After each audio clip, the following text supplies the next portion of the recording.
This poem is called Ben and the Skin. What if I had to lend you my skin, Ben? Would there be enough? Which parts should I lend you first? And what should I wear to disguise the fact? How long will you stand there looking seriously at me, Ben? Are you telling me you're asking? What face am I supposed to make? This is not new material. You know more than I do, standing in your thin jacket, eyes fixed on some distant thing. What if I offered you my coat? You're also a painter, Yes. as well as a poet. What do you think are the main differences between those as forms of expression? None of my paintings are funny. When I try and make my paintings funny, they're just glib. So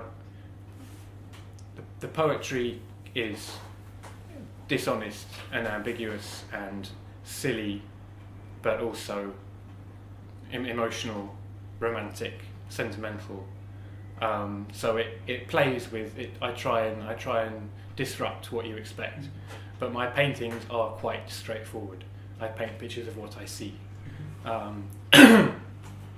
So in a way, I do both because they're different.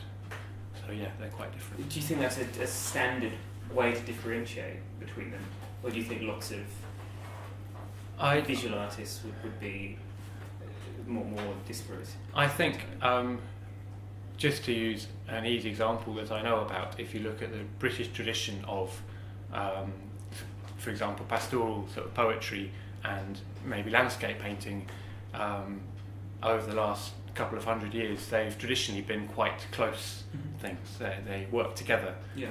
They work off each other. Painters have described things in poems and vice versa.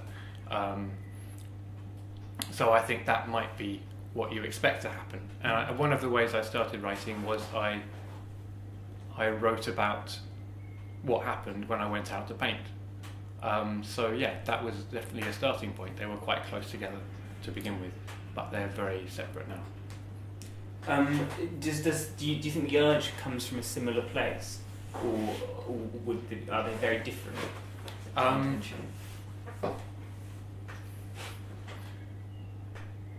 With the paintings, well, like I said before, you can't be funny. It's the urge to make people laugh. It's the urge to do something in front of people and personally be there telling it to them. With a painting, you're not there. The painting is there.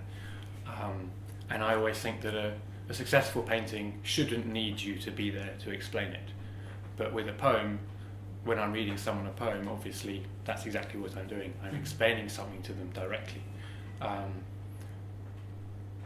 So it's the urge to communicate directly with people that took me from painting to poetry. How do you want people to respond to your paintings? To my paintings? Yeah.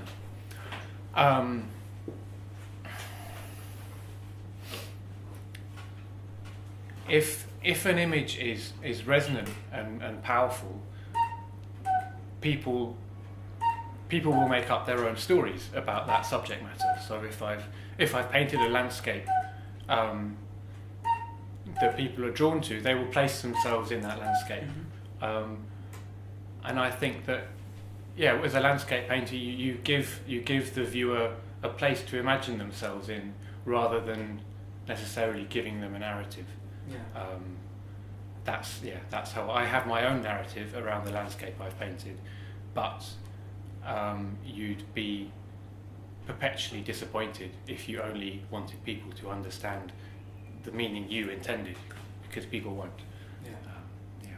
How would you describe your style as a painter?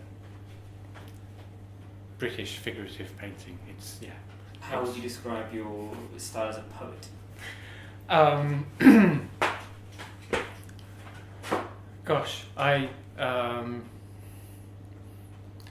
sometimes quite formal. I mean, I write sonnets. I definitely work well within quite a strict form. So sonnets and villanelles are very helpful to me. But I think the working within a very strict form then helps you to write free verse that works, because you develop an ear for something, and you can't break up a rhythm until you've got a rhythm in the first place. Yeah. So to begin with, when I did the MA, my work was very formal, but it's gradually becoming less formal. Why do you think rhythm is important, both regularity and structure? It's how we remember things. So the basic rhythm of the way we talk. If you put something in our iambic pentameter, you remember things in pairs. So yeah, it gives your brain a structure to latch onto, so you can memorize it, and that's what poetry and songs were for. Before everyone could read and write, we had songs that we could pass on to each other. So it's a very deep, basic thing, I think, remembering rhythms and rhymes. This poem is called Curtains.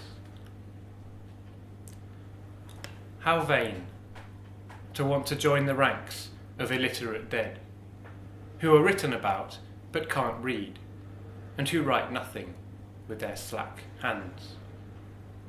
No one to entertain, they crouch quietly under beds, or hang with the coats on the backs of doors, bothering the hinges, unsexed, bored and uncertain. It's a mug's game, hovering in hallways with bowed heads, trying to pick up pens, unable to feed, fingers limp like fringes on vulgar curtains. Do you think humans are irreparably changing the world? Yeah. I mean, you can be very gloomy about that.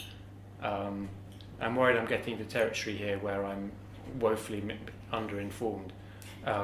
But you can be very gloomy about that, or you can see it as, if a species like us becomes too dominant, they will destroy their own resources and eventually collapse. And maybe that is a natural process. We are part of nature. We will destroy our own resources and all the other species, and then we will eventually collapse, and there will be a new order after that.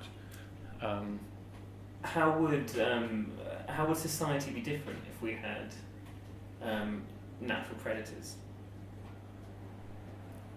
We used to have natural predators. Yeah. I would argue that in the time when we had natural predators, we didn't have a society in the way we do now. We were small groups of frightened, hungry animals, like the predators were. We were just trying to survive, and so we've been able to create a society and a culture by putting ourselves in a position where our lives aren't threatened on a daily basis. That's why we have quite a complex culture, because we've got time to think about other stuff. I'll do a short one called Sonnet. I'm not going to introduce, I'm just going to read it, I think. I wish you'd take back up the violin and play me reels, and dip your shoulders and let your hair fall all around, like those free, noble women you get in fields in long, high-waisted dresses. You should ride a horse and throw your phone away, and I'll write you telegrams written in lemon juice. You could maybe stop shaving your armpits, and people sitting in cafes looking at their laptops will say, "Who's that?" as you ride past. And I'll say, "Oh, you wouldn't know her. She doesn't subscribe to all this." You'd be spontaneous, independent of it all, and really much more the way I want you.